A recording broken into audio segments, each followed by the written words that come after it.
Doamnelor și domnilor, bine v-am regăsit la un nou episod din cadrul emisiunii noastre Istoria la zi. Astăzi avem un invitat care a făcut cu adevărat istorie pentru FC Argeș, pe care, așa cum vă spun de fiecare dată, îl cunoașteți și este foarte apreciat de suporterii noștri. Eduard Augustin este numele invitatului meu de astăzi. Vă spun bine ați venit la Istoria la zi. Bună ziua, bine v-am găsit și mulțumesc pentru invitație. Înainte de toate am să vă fac o mică introducere, pentru că poate există persoane care nu vă cunosc atât de bine. Sunteți născut pe 1 august 1962 la Târgoviște, da. În cariera de fotbalist ați fost fundaș, iar acum sunteți antrenor la Centrul de Copii și Juniori al clubului nostru. Ați antrenat echipa de seniori a clubului ca și interimar. În 1993 ați agățat ghetele în cui, punând capăt unei cariere în care ați strâns 287 de meciuri și 30 de goluri în Divizia A.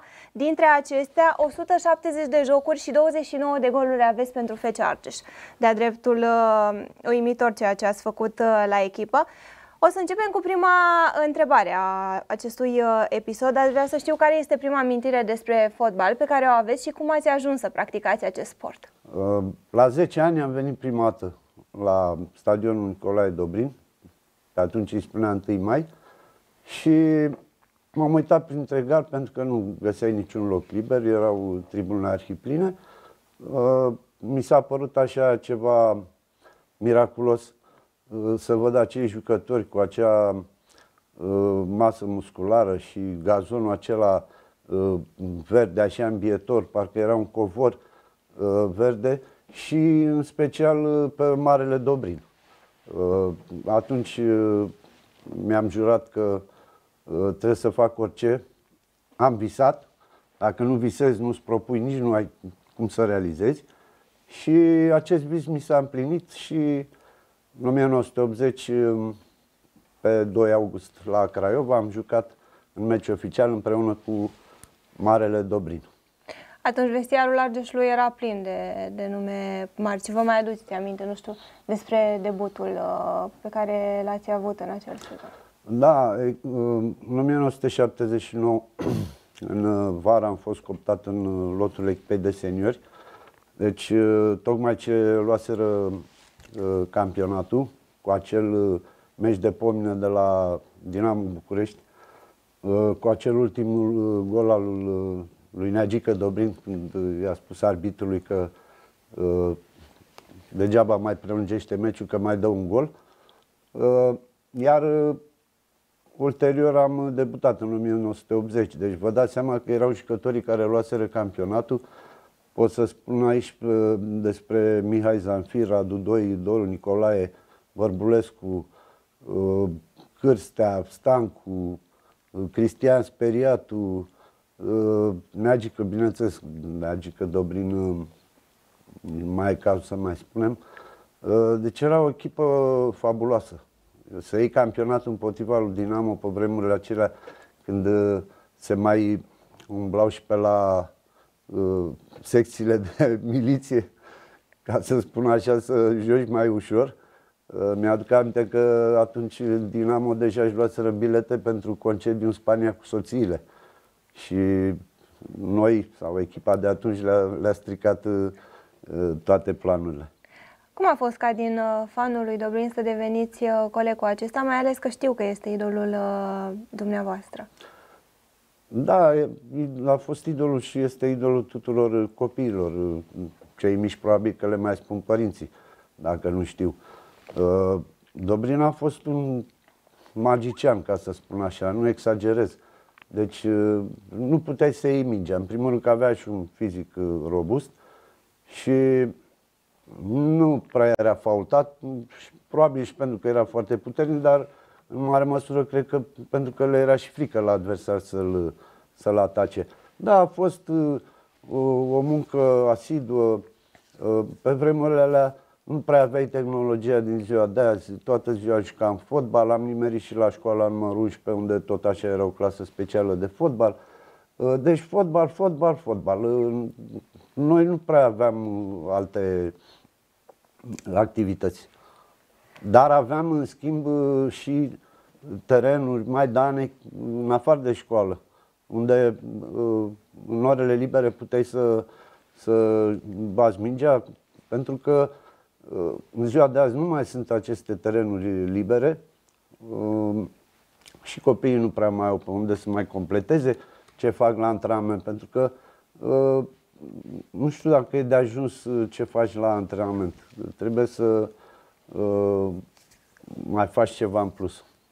Alături de FC Argeș ați jucat în Cupa UEFA împotriva celor de la Aberdeen. Aș vrea să știu ce amintiri plăcute păstrați de la acest eveniment. Am mai spus despre meciul acesta. Am zis, vreau să vă spun și de marea mândrie că au fost doi oameni mari acolo, în acea echipă, managerul Alex Ferguson și Gordon Strachan. Meciuri mari au mai fost la Pitești, dar eram probabil în lotul lărgit și nu am apucat să joc. Au fost acele meciuri cu Valencia, cu Nottingham Forest, deci echipe care la vremea respectivă câștigau și cupele europene. Da. În 1981 ați făcut parte din echipa națională de tineret a României, ce a participat la campionatul mondial de fotbal Under 20. Cangurii, așa cum este cunoscută generația aceea, a reușit să obțină bronzul pentru România. Ar vrea să ne povestiți o întâmplare sau poate chiar mai multe de la acel turneu, care cu siguranță vă aduce și acum amintiri plăcute. Mi-aduc aminte că înainte de turneul din Australia am fost la un turneu similar în China, 3 săptămâni. Clima era oarecum la fel ca cea din Australia, deci am fost oarecum pregătiți.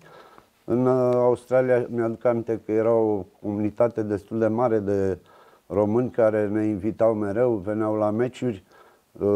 După victorii mai ne făceau și câte un picnic. Mi-aduc aminte de ceva, ca să zic așa, tragicomic.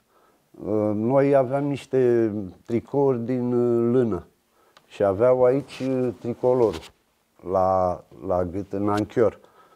Acolo era foarte cald și când s-au prezentat echipamentele, la noi, la conducerea noastră, s-a spus: pe nu puteți să jucați cu așa ceva, că ei erau sponsorizați de Coca-Cola. Și Coca-Cola colabora cu Adidas. Și ei noștri au spus: ce să facem? Păi vă dăm noi 2 rânduri de echipament Adidas.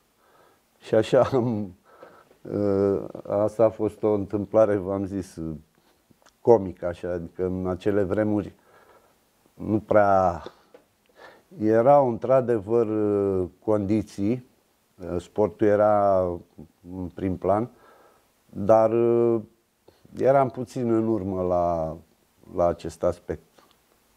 La momentul respectiv, România a reușit să termine întrecerea pe locul 3, reușind o performanță care pare cumva acum desprinsă dintr-un vis. Credeți că o să mai ajungem vreodată acolo?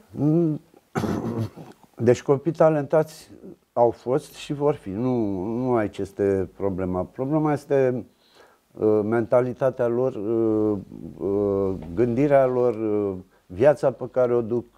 Vedeți că noi nu aveam atunci, deci vă repet, tehnologie, nu puteam să pierdem timpul pe altceva. Televizorul mergea 2 ore, deci nu aveai nici problema asta să stai toată noaptea la televizor sau să vorbești toată noaptea, să te uiți pe jocuri, pe telefon. Acum au apărut aceste lucruri, iar cei care conștientizează că trebuie să se odihnească, trebuie să se alimenteze, trebuie să se antreneze, trebuie să-și drămuiască bine timpul, aceia vor ajunge, iar aceștia probabil că sunt mai rari. De altfel, ca să trec așa la, dacă îmi permiteți, și la centru de copii și juniori, de când a venit Bogdan Vișan, s-a dedicat total centrului de copii și juniori, deci antrenorii își fac treaba, licența, cerința era ca toți antrenorii de la centru să avem licența A și acest lucru s-a îndeplinit. Chiar aseară mă uitam și să nu credeți că exagerez, cine nu mă crede să vină să vadă, erau niște teste tehnice care se dau periodic la 36 luni și am văzut niște copilași de 10-11 ani de la grupa lui Vișan care aveau niște procedee tehnice, îndemânare, dezvoltură, care chiar zâmbeam, îmi venea să râd. Că acei copii mici de 10 ani, cât de bine controlau mingea, cât de vesele, așa, adică se vede că avem, deci talente sunt. V-am spus, aici trebuie lucrat să înțeleagă bine ce înseamnă mentalitate. Toată lumea vorbește de mentalitate. Ce înseamnă mentalitatea de fapt? De ce se spune că românii n-au mentalitate? Mentalitatea înseamnă seriozitate, muncă, timpul bine drămuit, dormit la ora 10, mâncat fără ulei, fără acid, pentru că oricum la antrenament organismul uman elimină mult acid și atunci trebuie eliminate alimentele care produc acest acid. Deci mi-aduc aminte că la echipa națională ne puneau pe masă la pauză fructe confiate, tot felul de chestii uscate, tocmai ca să sugă acest acid gastric, care la efort mare, organismul fiind supus unui efort suplimentar, acestea reglează acidul gastric. Totuși, cum putem să ne păstrăm tinerele talente în Argeș? Pentru că sunt două cazuri. Fie ajung la o anumită vârstă și aleg să plece în altă parte, fie dacă nu ajung până într-un punct, după care renunță. Da. Mi-ai pus o întrebare cam încuietoare așa, de baraj. Da, e foarte important cum gândesc părinții, cum conștientizează ce înseamnă Clubul FC Argeș și acea parte a copilului care să înțeleagă ce istorie are acest club. Deci trebuie să te lege ceva, trebuie să ai ceva în spate. Deci nu putem să trăim, că am mai auzit că nu mai contează ce ai făcut. Nu există. Nu contează ce ai făcut. Păi noi am făcut ce a fost înainte ca să existe clubul acum. Deci clubul are o continuitate. Și de-aia se numește FC Argeș, de-aia este renumit, de-aia aici a jucat Dobrin, de-aia a luat 2 campionate. Pentru că și noi, cei din trecut, ne-am rupt picioarele ca să ajungă la această istorie, acest nume, o echipă de tradiție. Deci FC Argeș este un club mare în România, este un club de tradiție, un club respectat. Nu neapărat că a luat campionatele, a jucat și în cupe europene, a dat fotbaliști pentru echipele mari din București, ca să nu pot să mai dau nume acum, că poate scapă cineva și supăr pe cineva. Dar v-am spus, ca să îți dai seama ce înseamnă clubul ăsta, inima și sufletul și creierul trebuie să înțeleagă ce este acest club și ce înseamnă. Pentru că da, probabil că dacă ai o valoare foarte mare, trebuie să o demonstrezi întâi la echipa ta, unde ai crescut de la 7 ani, cum e acum. Și dacă vei avea o valoare mare și clubul va considera că tu trebuie să faci pasul mai departe sau este o rețetă financiară convenabilă clubului, pentru că și clubul investește în centru de copii juniori și e un întreg carusel așa care se rostogolește și în final așa trebuie să întâmple. Ăștia sunt pașii. O să ne întoarcem puțin la istorie, o să mai vorbim puțin despre ceea ce ați făcut la club. De la FC Argeș ați plecat la Steaua, acolo unde ați câștigat cupa și campionatul, dar ați plecat chiar înaintea începerii sezonului, la finele căruia militarii au obținut atunci cupa campionilor. Ați ales să reveniți la FC Argeș, unde ați rămas pentru 5 sezoane, fiind chiar capitanul echipei. Da. Ați regretat vreodată că nu ați rămas în Ghencea? Oricui îi pare rău să piardă o cupă europeană, mai ales cupa campionilor. Dar asta a fost. Trebuie să înțelegem că în viață stă anumite momente, anumite trenuri pe care le prinzi, nu le prinzi. Da, la vremea aia m-a durut, pentru că în 82 eu, Balint, Dorel Zanfir, era și Belodedici, atunci ne-a luat Steaua, aveam 20 de ani, am jucat 3 ani meci de meci, în 85 am luat cupa și campionatul și în toamnă n-am mai avut drept de joc pentru Steaua, pentru că Florin Halagian și cu prin secretarul au stabilit să nu mai am drept de joc pentru Steaua, am revenit la Pitești. A fost destul de bine, pentru că într-un an am dat 16 goluri, am fost golgetul echipei, am mai fost și capitan de echipă după ce Telu Stancu a renunțat. Deci am avut satisfacții și la Pitești, au fost niște meciuri memorabile. Atât cu Craiova, atât și cu Steaua. Steaua atunci aveau 10 jucători la echipa națională. Asta voiam să vă întreb, aveți atâtea meciuri pentru clubul nostru, ați marcat de atâtea ori. Nu știu, ce sentimente vă încearcă când spuneți FC Argeș? Pentru că este clar că FC Argeș rămâne prima iubire și sufletul dumneavoastră. Da, e normal să fie așa, pentru că acest club practic m-a instruit, m-a ajutat, m-a format ca om, ca sportiv. E normal să-ți fie sufletul aici și să fii legat, dar dacă ați observat, parcă mi-a spus o dată că da, din 94-95 sunt neîntrerupt antrenor la Centrul de Copii Juniori. Deci sunt legat de clubul ăsta. Nu e o laudă, mi se pare ceva normal. Când fotbalul îți dă ceva, trebuie să-i dai și tu ceva fotbalului. Știu că o să vă fie destul de greu să-mi răspundeți la întrebarea asta, dar aș vrea să știu care este cel mai frumos moment pe care îl aveți din cariera dumneavoastră de jucător. Cel mai frumos moment, v-am spus și mă repet, este acela că sunt foarte mândru și satisfăcut, bucuros, ca să zic așa, că am jucat în echipă cu cel mai mare fotbalist al României, cu Dobrin, într-un meci oficial. După aceea ar mai fi, să zicem, 3. Da? Ăsta a fost primul. Al doilea a fost când am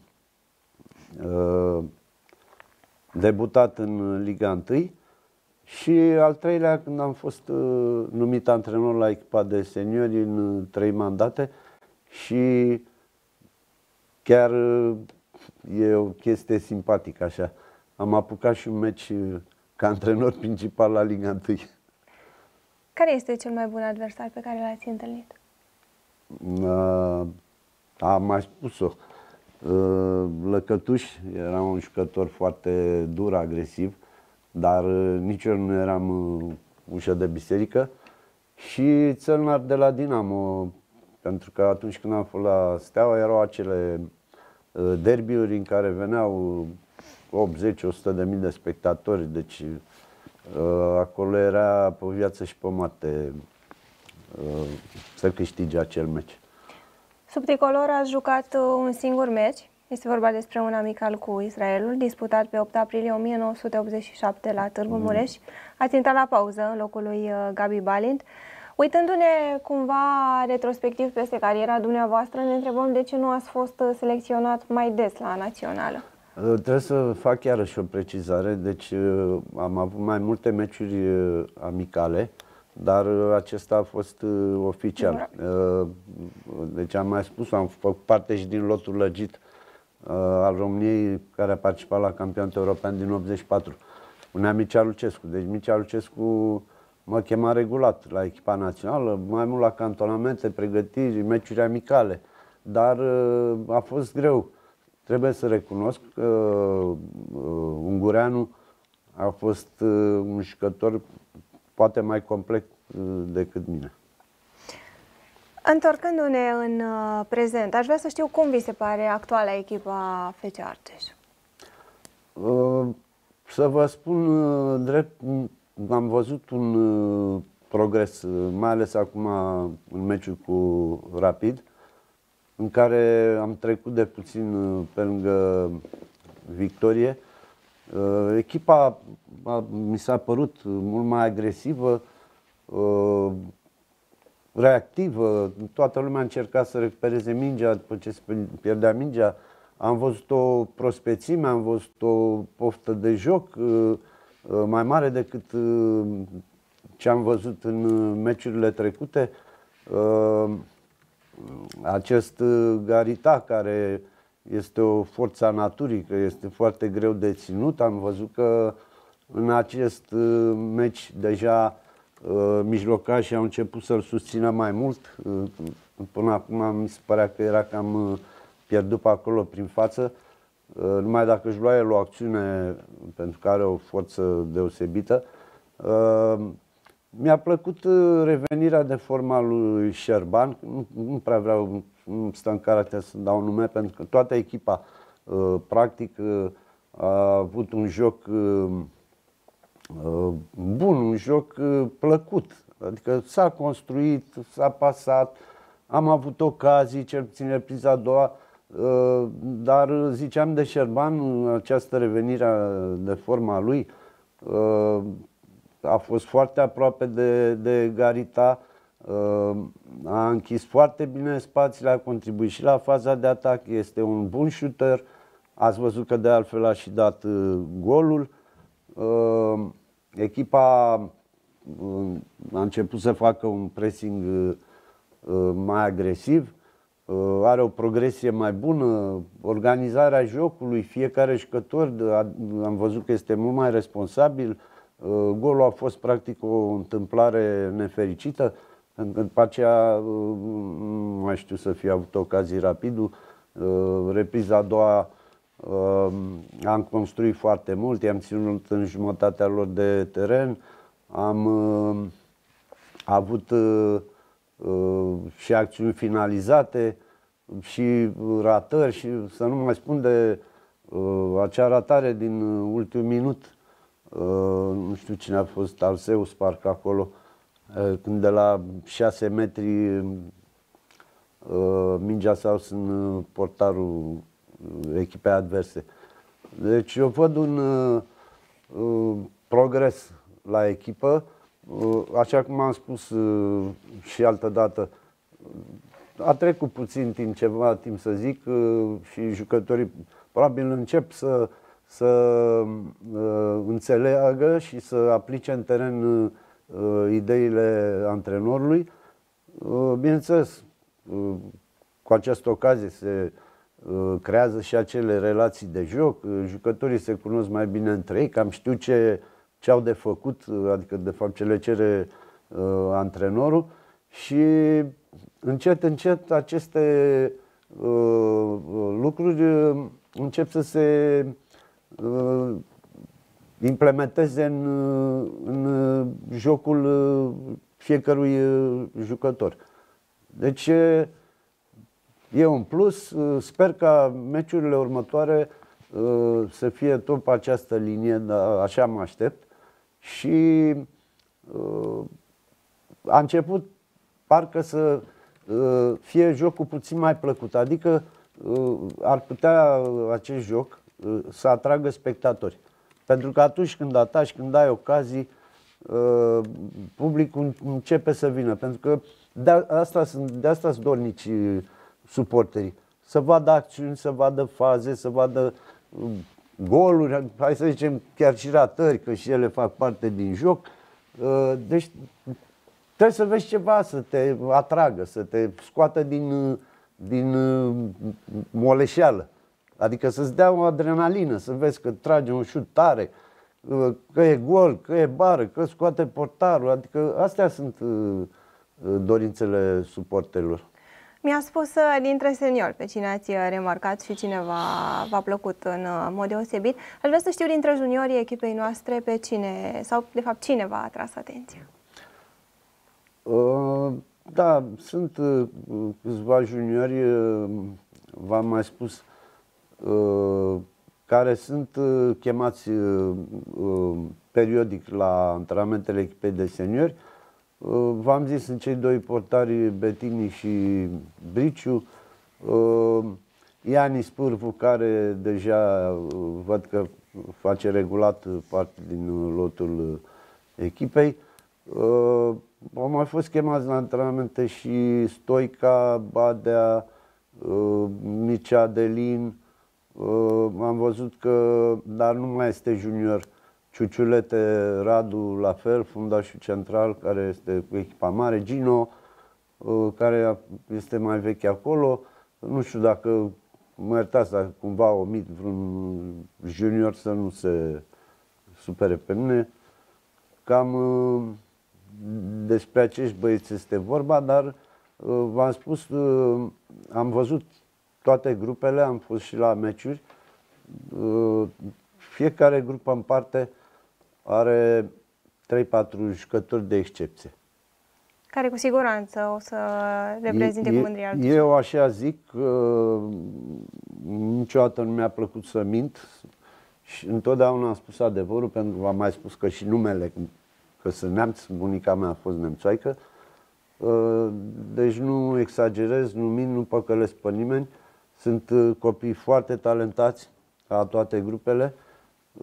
Și v-am spus ieri, am văzut acei pitici de 10 ani care eram puțin trist așa că mă îndurea piciorul de la frig, dar m-au făcut să zâmbesc, parcă terenul și fotbalul îți dă niște satisfacții nebănuite. Îmi spuneați de centrul de copii și juniori al clubului nostru. Nu știu, de la ce vârstă ar trebui să vină cei mici și să practice fotbal? Aici, iarăși, este o întrebare foarte importantă. În general, am văzut că, mai ales noi, un club mare, încercăm să atragem toți copiii la noi. Bineînțeles că sunt multe facilități la FC Argeș, este cel mai mare, unul dintre cele mai mari centre de copii juniori din România. Avem, v-am spus, cred că 500 de copii legitimați, probabil că sunt și mai mulți, dar trebuie să treacă timpul. Deci, jucători talentați sunt în România, nu s-au schimbat nimic, tot români sunt, oamenii, tot copiii nasc. Bineînțeles, și unii copii sunt talentați și iubesc sportul și în special fotbalul. O să dăm viitorii jucători ai naționalei României? O să vină din Argeș? Sper și cred în asta, sincer când vă spun. La ce am văzut și ce copii sunt, bineînțeles, v-am spus, nu acum, azi, mâine, dar sigur, din ceea ce am văzut eu, este imposibil să nu ajungă și un jucător de la Centrul de Copii Junior la echipa națională. Așa cum spunea și dumneavoastră, până ajunge la acea performanță importantă, este nevoie ca jucătorul să înțeleagă că trebuie să facă multe sacrificii și până la urmă să nu renunțe. Cum putem să le implementăm cumva copiilor mentalitatea aceasta de campioni? Pentru că atunci când jucați dumneavoastră, nu vă confruntați poate cu problemele de acum. Da, v-am spus și mai devreme. Deci nu este practic niciun secret. Simplu secret ar fi ca un copil care este foarte bine îndrumat de familie, cât și de antrenor, să înțeleagă că fără această viață ordonată nu are nicio șansă. Pentru că această viață ordonată pe undeva îți asigură și sănătatea. Nu te mai accidentezi atât de ușor, nu mai răcești atât de ușor. Organismul capătă o anumită imunitate pentru că faci antrenament în aer liber. Bine, cei mici mai fac pe la săli. Dar, în general, de la 10 ani deja faci în aer liber și faci și pe soare, și pe frig, și pe ploaie, și pe zăpadă, și pe caniculă. Deci, aceste lucruri te întăresc și, v-am spus, singurul secret este acesta.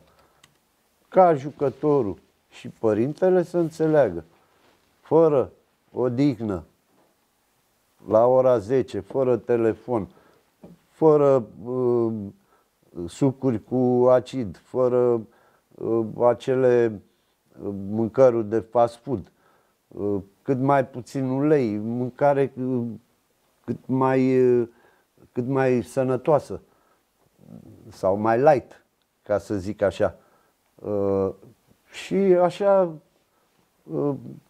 poate să ajungă și să continue ce a început de mic copil și chiar la ce m-a întrebat cu această vârstă, da, este o vârstă cam fragedă, la 6 ani, 7 ani, dar ideea este că copilul se joacă prima dată, nu se trece la antrenamente cu un program bine, cu o temă bine stabilită. Îl chem sau îl iei de mic, 6 ani, ca el să se obișnuiască cu atmosfera, cu colectivul, cu ceilalți copii. Ei trebuie să interacționeze, trebuie să se joace, trei mai mult practică, nu trebuie să-și piardă de tot copilăria. Antrenorul trebuie să aibă o dibăcie, să-l facă, să-l atragă, adică copilul să vină cu plăcere, să-și dorească să vină, pentru că acolo comunică cu alți copii, se joacă, se obișnuiește să trăiască într-un colectiv, pentru că aici e vorba de socializare, e vorba de o muncă în echipă, deci este un joc colectiv, așa, ca să încheiem acest aspect. Îmi spuneați puțin mai devreme de publicul argeșan. Credeți că odată cu noul stadion vor veni mai mulți oameni să fie alături de echipă? Da, am auzit și eu că se vehiculează această idee că ar veni mult mai mulți suporteri la meciuri dacă ar fi un stadion nou. Da, sunt oarecum de acord, pentru că normal că un stadion nou atrage, nu? Sunt condiții mai bune de văzut meciul, chiar și cum stai, te simți mai bine, probabil, nu sunt sigur, să nu spun ceva ce nu e adevărat, ar putea să fie fără pistă, deci suporterii vor fi mult mai implicați, pentru că jucătorii, terenul va fi mult mai aproape de ei. Ați văzut că foarte rar se mai poartă terenuri cu pista. Acum se fac terenuri speciale pentru fotbal și da, am văzut că s-a aprobat hotărârea pentru a se face noul stadion. Am înțeles că probabil acum, luna aceasta, se va da în folosință și sala Sportul Ocean Nou. Deci, da, intrăm în linie dreaptă. În linie dreaptă, în rândul marilor orașe care au o infrastructură modernă. Pentru că ne apropiem cu pași repezi de finalul episodului nostru de astăzi, aș vrea să știu dacă ați putea să-i transmiteți un mesaj tânărului fotbalist Eduard Augustin. Ce ați spune? Iar spune ce am mai spus. Deci să fie serios, modest, să muncească, să-și propună, să viseze, să nu renunțe niciodată, să-și îndeplinească visul acela de a deveni fotbalist la echipa de seniori a clubului și, bineînțeles, de ce nu și la echipa națională a țării. Deci, aceste lucruri sunt obligatorii, altfel nu ai nicio șansă și, bineînțeles, ceva care nu mai depinde de jucător, să fie sănătos și să aibă și puțină șansă. Și vreau să completez în încheiere, și această activitate la club este, cum să vă spun eu, creată și îți dă un imbold și te și obligă ca toți să ne facem treaba cum trebuie, pentru că un lucru important, și de-aia n-am vrut să-l omit, la noi salariile sunt la zi, deci nu avem niciun motiv să nu fim determinați și motivați. Un mesaj de final pentru suporterii argeșeni, vă rog? Iarăși, același lucru spun de ani de zile. Dacă îți iubești echipa și este echipa orașului, sunt perioade, sunt generații. O generație câștigă campionatul, una joacă în cupele europene, una joacă mai puțin bine. Da, sunt momente în care sunt mai grele momentele și greu de trec peste ele. Mai, în fotbal, în sport, mai sunt și înfrângeri. Dar eu consider că trebuie să fii lângă echipa. E simplu, dacă îți iubești echipa, orașul, iubești fotbalul, din punct de vedere al meu ar trebui să vină cât mai mulți suporteri la stadion. Acum revenim la acea problemă cu noul stadion. Acum tare aș fi curios, când să mă țină Dumnezeu sănătos, să văd dacă chiar se va umple acel stadion nou care se va face. Să sperăm. Speranța nu moare niciodată. Și optimismul. Eduard Augustin a fost invitatul nostru de astăzi. Vă mulțumim frumos! Mulțumesc frumos și eu! Doamnelor și domnilor, episodul nostru a ajuns la final. Ne revedem săptămâna viitoare cu un nou invitat care a făcut istorie pentru clubul FC Argeș. La revedere! La revedere!